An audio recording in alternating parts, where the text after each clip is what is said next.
Welcome to the show, guys. We're really excited today. I'm your host, Besim, and this is Adam the Boz. We got a great topic today. We're going to be talking about the top 5 reasons that your loan's not getting approved. We got a couple of bonus ones we're going to put in there, but you will not believe the last reason. It's going to totally blow your mind. Yep. So stick around, make sure you get all the way to the end because it goes against all intuition. Let's roll the thing. Yeah, let's do it.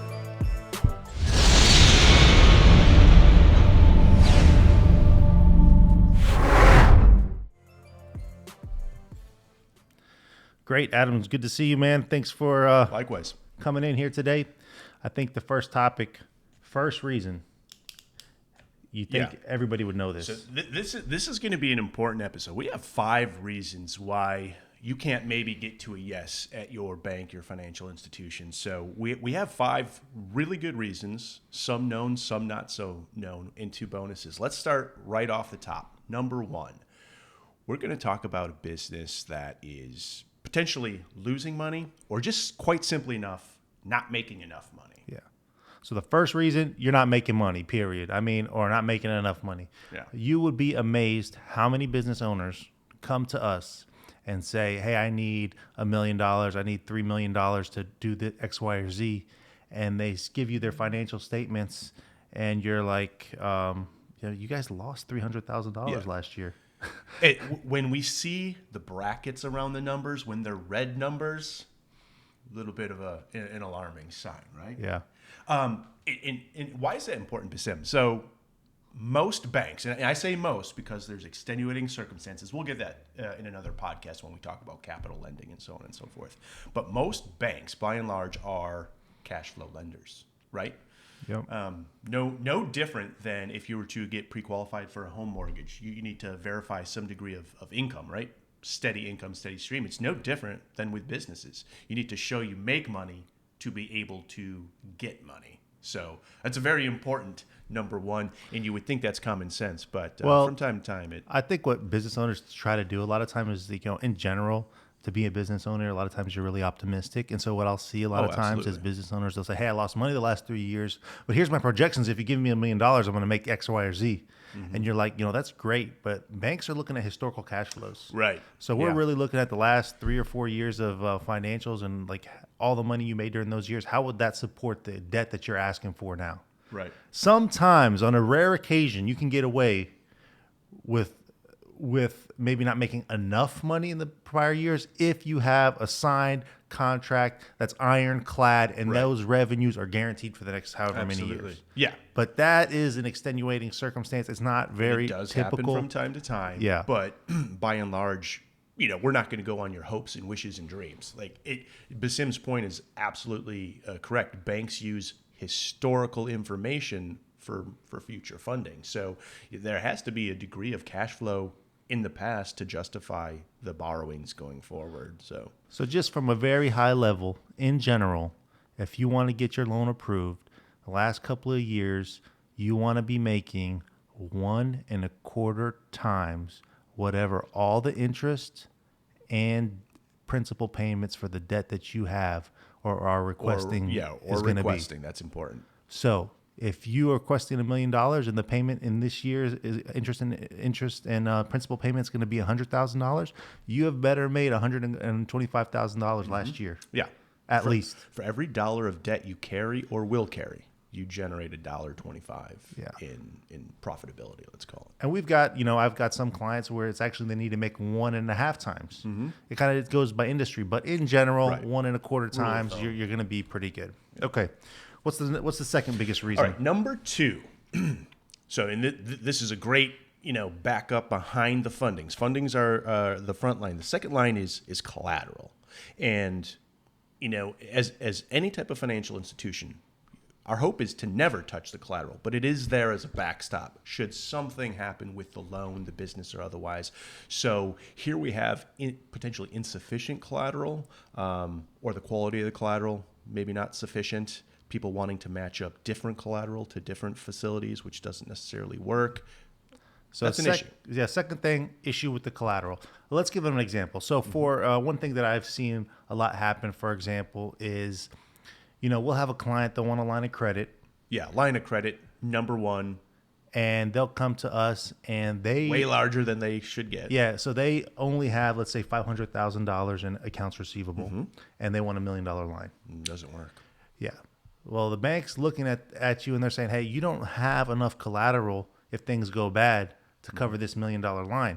And so what they really want you to have is so first of all, they're going to discount your collateral probably more than you would.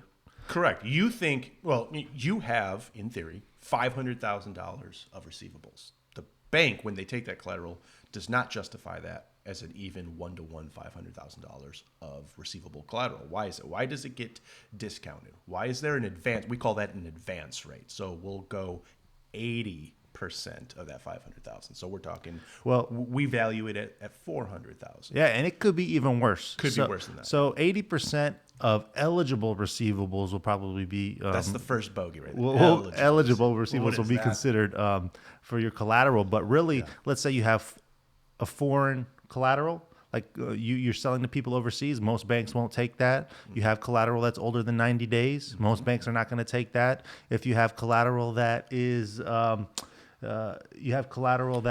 concentrated, so you have 80% of your collateral with one customer. Well, the bank's going to trim that down to about 20% of what your total collateral value is. So, Contractor receivables that are retainage. yeah, well, there's retainage. There's also the natural billing cycle. Excuse me. So if you have a contractor doing work, but the receivables go in portions and sections, that's not eligible.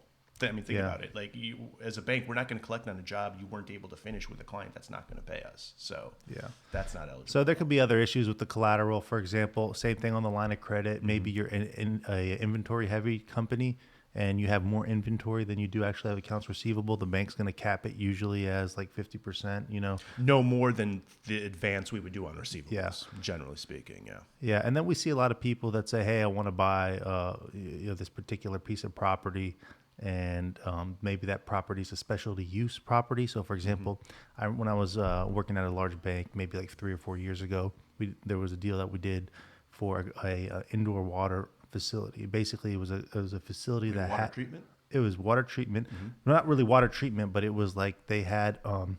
They were doing physical therapy in water. So they had a pool in the middle of their building. Okay. So they had this pool in the middle of the building, these little offices all around.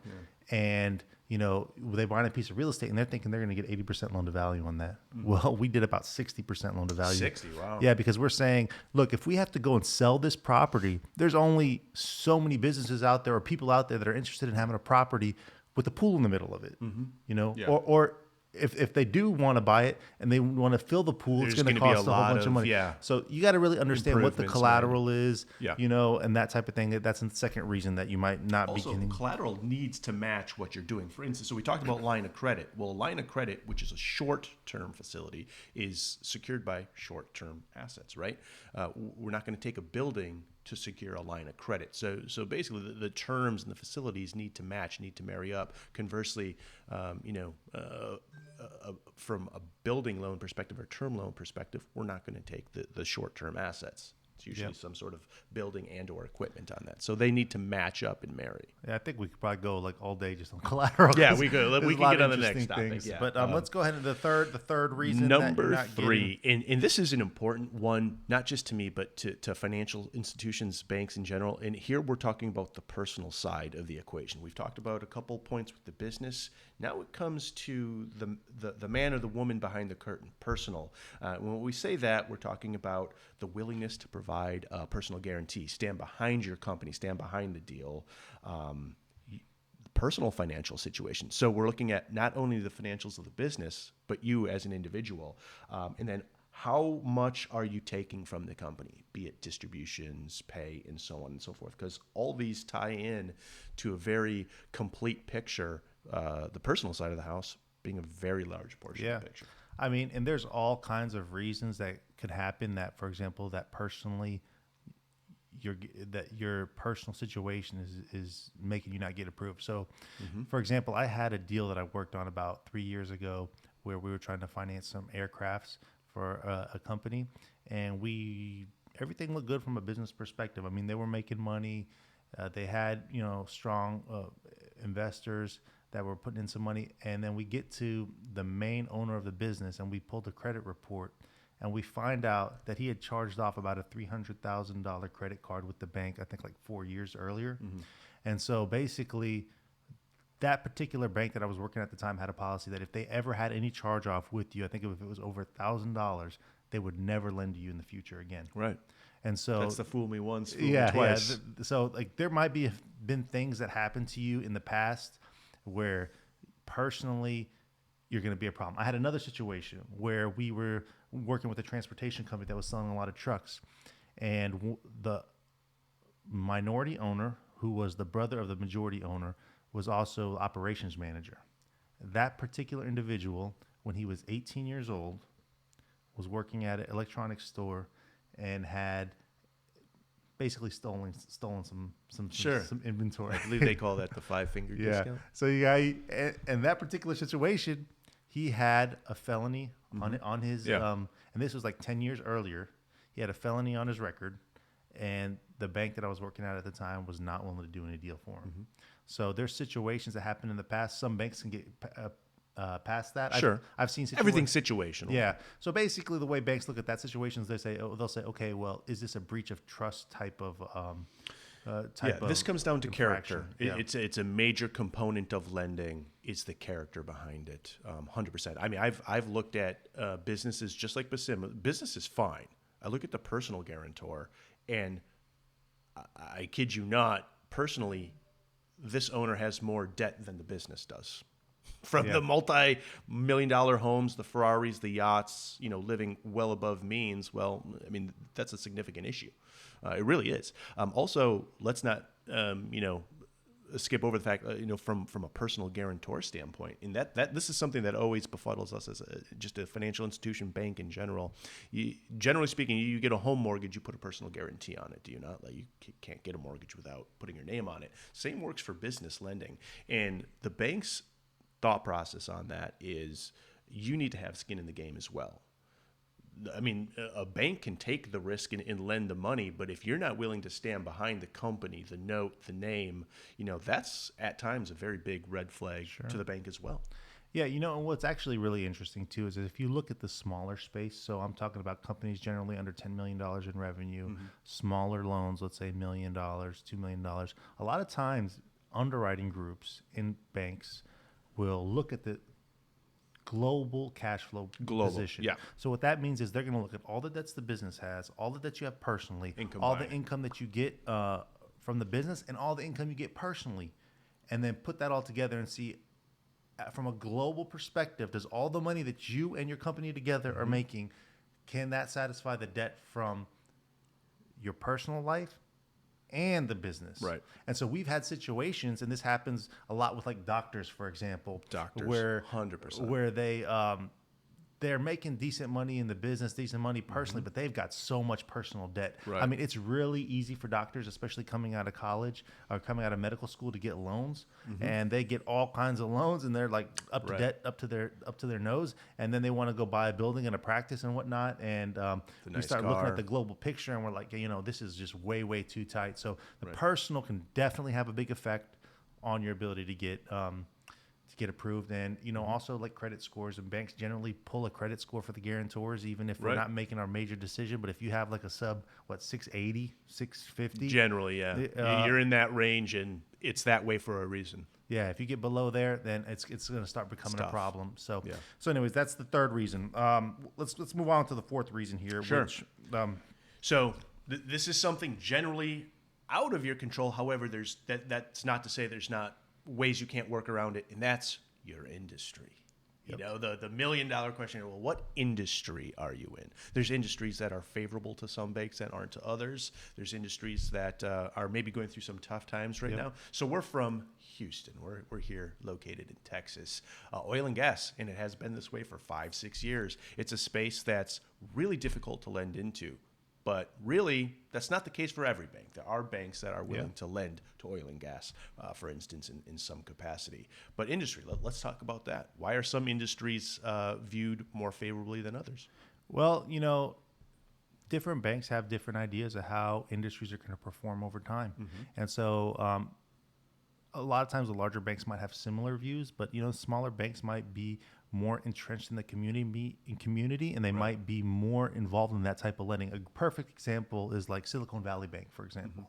Like most large banks have a hard time with software, technology, intellectual property stuff, but Silicon Valley Bank seems to specialize in that type of thing, and they're able to get deals done. So if you're like developing all these apps and you have some revenues from that, and everything you have is intellectual property, and you go to a major bank like Bank of America, or Chase or Wells Fargo or something like that. A lot of those guys, they're not as comfortable with that intellectual property as collateral as somebody like a Silicon Valley Bank, because they're based in an area where they do a lot of that type of lending. They know what's going on. They have a pulse on that particular industry, and they feel comfortable in that space.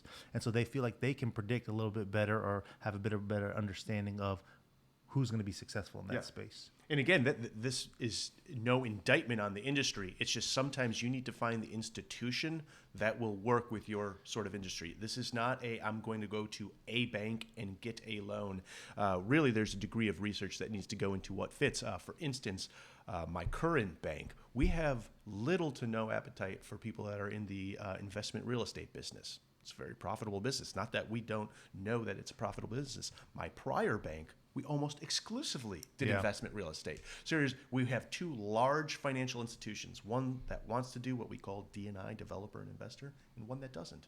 Not to say that it's not a good industry, but you have to make sure you're going to a person, place, or otherwise that really is willing to do that type of lending. And another thing I've seen a lot, especially at all kinds of different banks, is they'll put caps on specific industries. Correct. So, for example, I was working at a regional bank a few years back, and we had the amount of commercial and investment real estate that we'd be willing to do through our group specifically tied to oil and gas. So we would only do like as much oil and gas production lending. We'd do this much percent of that we would do in commercial. Yeah, and that's to limit your risk, limit your exposure in any one given segment. Work at a bank where there's an allotment, a bucket for contractors. And during these crazy COVID times, there is a lot of contracting work out there, and work is getting done. But the headwinds say you should limit your exposure. Not that you can't lend in this world, but it's a dedicated bucket. Yeah, I mean, that same bank that I was at earlier, they also had allocated about $200-300 million to maritime lending, because that was kind of something that they hadn't had a lot of experience in, but they had a banker come on that was very experienced in that, and he wrote a white paper on maritime lending and got the bank to allocate a certain amount of money for that particular industry. So that was going into barges, tugboats, things like that. But once that bucket's full, I mean, the next maritime person that's coming in, they're not getting a deal. Right. And because they want to limit their exposure. The banks are looking at this globally. How can we have responsible growth and not and limit our exposure to certain industries so that if one part of the economy tanks, it's not bringing down the entire bank? It's a diversified portfolio. So it might not be anything to do with you. Right. Like you might be running your business in a very responsible manner, but the key here is talk to other banks, find other ways to do it. And some banks, some industries like oil and gas are tough, but there's other ways to get financing. You can go to vendors and get like vendor financing. Right. There's asset-based lending. lending. Again, we have a podcast coming up where we are definitely going to detail those different avenues out, and that's a good parlay into what we're discussing today. So the fifth and final. Well, we got to stop before we. Well, get hold to on. Fifth. Yeah, we got to stop. So we're at 4. But we have 2 bonus ones. We're just going to throw these in here as additional help before we get to the fifth one's going to blow their minds, though. It's going to blow your mind because it doesn't make sense, right? Yeah, like when you first hear it, you're going to be like, what do you mean? I mean, it's going to be amazing because this is something that you're going to wish for and you're going to get it, and you're going to, and then it's and it's going to completely throw a wrench not in gonna your work. financing. All So right, anyway, so we'll save that one. but let's for- do the for bonus Ahmed. ones real quickly. We got What's two the first bonus The ones that first you got? bonus one is really the quality of your financials. Why are quality financials good? And what do I mean by quality financials? So there's the default. I have QuickBooks. It's input output. There's really no oversight on it. And here's my financials. Look like they were written on the back of this notebook right here. Can they be used? Absolutely. However, the quality of your financials also dictates and limits you as to what you can do. The higher tier you are, and I mean that from a revenue standpoint, from a profitability standpoint, how much debt you want will ultimately be determined by what quality of financials that you have. Top of the shelf, top of house being an audited statement. You have a professional CPA firm auditing your numbers top to bottom, inside and out. Those financials will also net you the most capital in terms of lending, but also on the back end of a business lifestyle spectrum when you want to sell your business. That's really going to net you the biggest multiple. We got audit, we have reviewed, compiled, company prepared, and then your basic Tax returns. which most institutions don't use Well, yeah, to underwrite. Some do. I think some it depends don't. on It how big depends. you are. Yeah. Yeah, so everything that you just said, like you said, it all depends on the loan amount. Like if you're Correct. doing a full audit can cost you tens of thousands of dollars. I mean, $40,000-$50,000 depending on the size company. of the business and the complexity of kind of what you're doing. It can cost you tens of thousands of dollars. So most banks are not going to expect you to pay that if you're just doing a small $1 million loan or something like that. But if you start getting in the $5-10 million range for your lending, they're definitely going to want 100%. Every institution. it. Yeah. So, but I have seen some banks on the smaller side where they like tax returns before because they like that implication of This is what you've reported to the U.S. IRS, government. Yeah, and- exactly. of course. And some places they'll take your personal, they'll take your company prepared ones, and then they want your tax returns just to kind of help them verify that everything mix kind of and match. matches Yeah, up. sometimes But they do differ. that's a good point though, and I think one thing that like you said, as a bonus on there is that when you actually go to sell the business, you're going to have a buyer coming in and looking at your books and scrutinizing it. And once they give you that initial offer, they're going to try to find reasons to discount that, just like everybody will. They're going to want to find reasons that, hey, you actually didn't make as much money here as you did. This really is a personal expense, or this really, you're paying yourself not enough. It's going to cost us more to bring in another manager. Right. And so if you have audited financial statements, it's going to be a lot harder for them to discount that initial offer. Right. And they're going to feel a lot better about making an offer up front because they're going to feel like the numbers that they are seeing are accurate and correct. And so that's huge because when you're talking about a multiple, we just talked to somebody yesterday who 30 times multiple.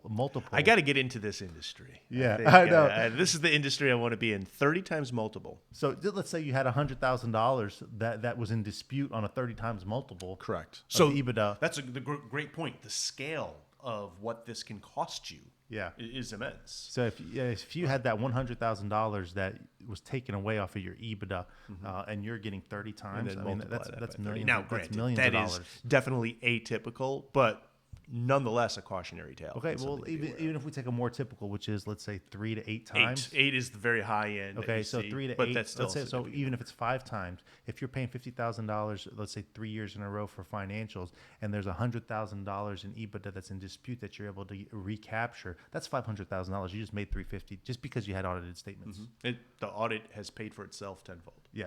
Well, absolutely. Yeah. So exactly. that was the first bonus. What's the second bonus? Second one is let's talk about lack of seasoning, and I'm not talking about salt, pepper, and the like. Lack of seasoning. So very early on in the life cycle. So what does that mean, and why is that important? So basically, banks want to know that you're going to be able to weather the storm, and that you're going to be a reoccurring, ongoing business, and that in the future, what you have in the past is going to be replicated. Right. And so they want to know that you've been through industry downturns. They want to know that you have a management team that can withstand hiccups and still continue to perform well. And so we, as bankers and as a bank, we want to see historical performance. And if you only have 1 year, 2 years of history, it's going to be very difficult, even if it's great. Even if you're making money, it's going to be very difficult for banks to lend to you on that. Right. Because as both Besim and I had mentioned earlier, we use historical information for future risk and debt projections. Well, we can't do that on 1 year. Yeah. Was this a banner year? Was this a fluke? Is this what's to be expected? Now, granted, there's always extenuating circumstances. This is not a be-all, end-all, and you have to be. But generally speaking, a minimum of 3 years, and even then, it's kind of So 3 do we do years, it? The banks feel that's starting to be a trend. Correct. Trend that they can Yeah. rely on. So 1 year can be an anomaly either way, but really 3 years is a trend, and which is bringing us to Oh, the fifth and final. the fifth So and here, final this one. is it, because any client would come to a bank and be like, "Look, I'm so proud of myself. I killed it this year. There's just hyper growth. We've grown so fast, and we've had a banner year. 3 times any other year. Can I have some money?" Yeah. So what's the problem there? You're growing too fast. Growing too. Why is that a bad thing? Why would that be bad? It almost goes back to the bonus one that we are not sure if that's going to be replicated in the future. Yeah. Very So, scary, actually. Actually, banks call that hockey sticks when your earnings are kind of going like this and then they jump up. That's called the hockey stick in your earnings. It's you made too much money, and is that going to be reliable going forward? So- Absolutely. A bank loves nothing more than stability and predictability. And a banner year, a hockey stick year, is the antithesis of that. Is it not? Like, what is this? Like, can this be maintained? Was this a one-time hit on some contract that you'll never see again in life? And in fact, actually, what a bank will do. So I've had deals like this where, for instance, we were talking about a company earlier where they benefit from natural disasters. So here in Texas, 3-4 years ago, we had Hurricane Harvey, major, one of the largest U.S. destructive natural causes, in decades, I think of all time. And this business shot up. Absolutely shot up in revenues.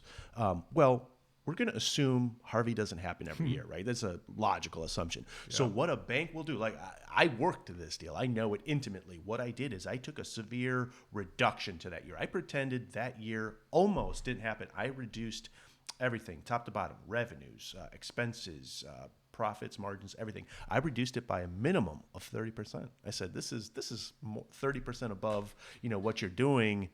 It's not going to happen going forward, and we do that from a risk standpoint to build in a degree of cushion of let's assume you come back down to earth next year, and you will. Can you still sustain that level of debt? Yeah, I worked on a deal as well where it was more recent, where I was working with a janitorial company, and once COVID hit, their earnings started just taking off. I mean, they were doing great. They were doing deep sanitization work, and this would be the year to do it, right? Yeah, to do all that. And so, like, they were charging a lot more than they normally would for cleaning when they do that.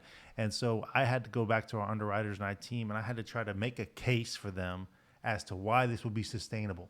And so basically our case was, look, we might not do the same level of sanitation work going forward, but like the life has changed, and we're going to continually look at cleaning and sanitation a little bit more as more important. So probably even in the future, if they don't get this much, there's still sanitation work's probably still going to go up a little bit. So we had to make like some judgment calls on that. But there's all kinds of reasons that people get these amazing years, and the bank has a hard time thinking that's going to be sustainable unless you have some long-term contracts to show that that's going to be sustainable, or there's something out there that's a major you have a shift. pipeline and contracts that justifies that will continue. Like I said, there's always exceptions.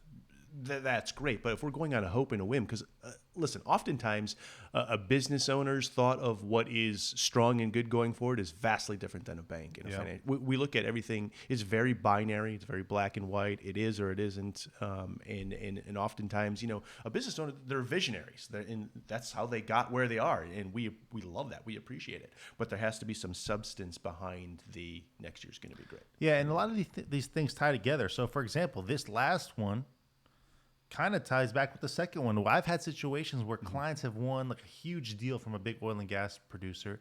That's now 60-70% of their revenue. They're having an amazing year, but when we start looking at their collateral base and their revenue base, we're saying, well, this is all for one company now. Right. You guys used to have a diversified client base, and now you're having this amazing year. Yes, but if this one company goes away, and it's happened. It's happened to me Oh, personally when I was running my absolutely. business. Yeah. If that one company goes away, your entire business is going to fall. And to that point, so I've also had clients that have a, let's call it 30, 40, 50% concentration, but we're talking about a global AA elite client like Amazon. Even then, that's a great receivable to have, but Amazon calls their shots. If they want to do business with you or they don't, or they decide to find a cheaper vendor and this, that, just even having Amazon as a client base in a heavy concentration isn't the be all end all. Obviously, we know they're not going away anytime soon or whatnot, but they also have a lot of client power. They can demand pretty much what they want. So concentrations become, obviously. Yeah, they don't have to go away, but they just have to go away from you. Correct. Exactly. That's a good point. They can just go away from you. Go away from you. So, but yeah, these are 5 really common top reasons that we see people not getting their deals approved. And so to the extent that you can kind of address these ahead of time, you're going to be able to get a lot further with your banker. So I want you guys to think about these things as you're growing your business. Think about these things as you're looking for financing, and kind of come into discussions with your banker maybe from a different point of view, because if they see that you understand some being of this prepared but also if they see that you've thought through these things and understand these things, that's going to go a long way with your character. Absolutely. And with your perception amongst those bankers as being able to run the business in a professional this is every bit of a relationship. It's every bit of a relationship, and it takes 2 to tango. But, well, I mean, that's really all we have for today. We've got all kinds of amazing topics coming up here. We're going to be talking about capital structure, ways to finance things, depreciation. We're going to go in deep on a lot of different topics. But, we're here to help you kind of find financing, grow your business, all those type of things. And so we're going to be doing this on a frequent basis. Subscribe and download the podcast on a regular basis. And, feel free to reach out to us if you guys have any questions. Yeah, absolutely. Thanks for joining. A lot more to come. We're going to break things down as best we can, and it's going to get real granular. But we'd like to take suggestions and thoughts and ideas. So as you have different topics you might want to see us discuss, let us know. And as Besim said, this is Business Works. Besim and Adam, we're peacing out. Thanks, guys. Later.